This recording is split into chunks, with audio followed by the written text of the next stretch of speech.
Sea Bear, A Journey for Survival by Lindsay Moore. Hi everyone, MC Baker here, talking about our connections to this year's Red Clover books. Sea Bear, A Journey for Survival by Lindsay Moore. With lush illustrations and spare evocative language, Sea Bear takes us on an epic journey through the Arctic in search of something to stand on. Written in the first person, we experience the wonder of the Arctic and the rhythm of the sea as a young polar bear swims across the ocean. Gorgeous and lyrical, this timely book shows us the impact of climate change, while never mentioning it, as it lets us feel the challenges facing a polar bear as the sea ice disappears. Sea Bear is just a beautiful book. Its illustrations are mostly watercolors and inks, but there is some pastels and Conte crayon involved. This book reminded me of needle felting.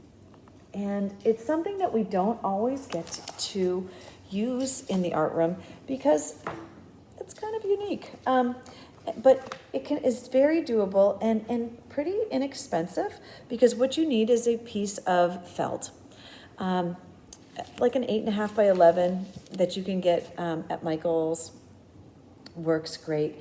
I used a piece of black felt, and then I also layered on pieces of other colored felt and cut out a shape of a polar bear for this. It allows for children and students to explore a media that they're not typically familiar with.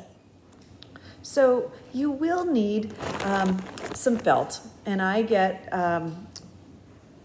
felt from the craft store, or you can get it online. You'll need some scraps and then a base felt to work off of. There's lots of books available about felting, probably in your library. And you will, the tricky part is you will need one of these little needles, which the kids actually understand that it's sharp. And you poke this into your felt while it's on a piece of foam, and it connects the fibers together is how it works. So this is a project that they will really, really like, and because it is so unique and different to what they're used to doing at home. So I would encourage you to try that with your students. The other thing that you might want to do is just create a bookmark in the shape of a polar bear. So I can show you this technique, and you probably have seen these corner polar bears before, but they're very easy to create and something you could certainly do in 30 minutes or less. So let me just show you how to do that. So you'll need a square of paper. Then you want to fold that square into a triangle. And then one of the sides you're going to bring up to the top. And then you're going to bring the other side up to the top. Unfold it back into a triangle, and then fold the top of your triangle down like so. With one of your flaps, you're going to tuck it under the pouch and do the same thing with the other side. So go ahead and rotate this shape. Basically what you've done is you've created the top of the polar bear's head.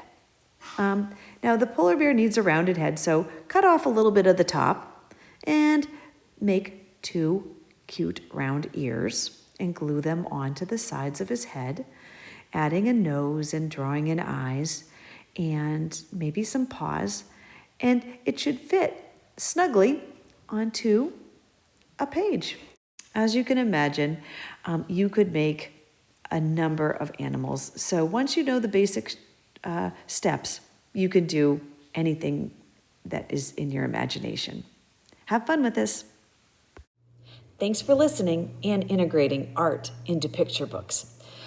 Remember, there's a lot more resources in our Red Clover handbook, which can be found under the Vermont Department of Libraries website.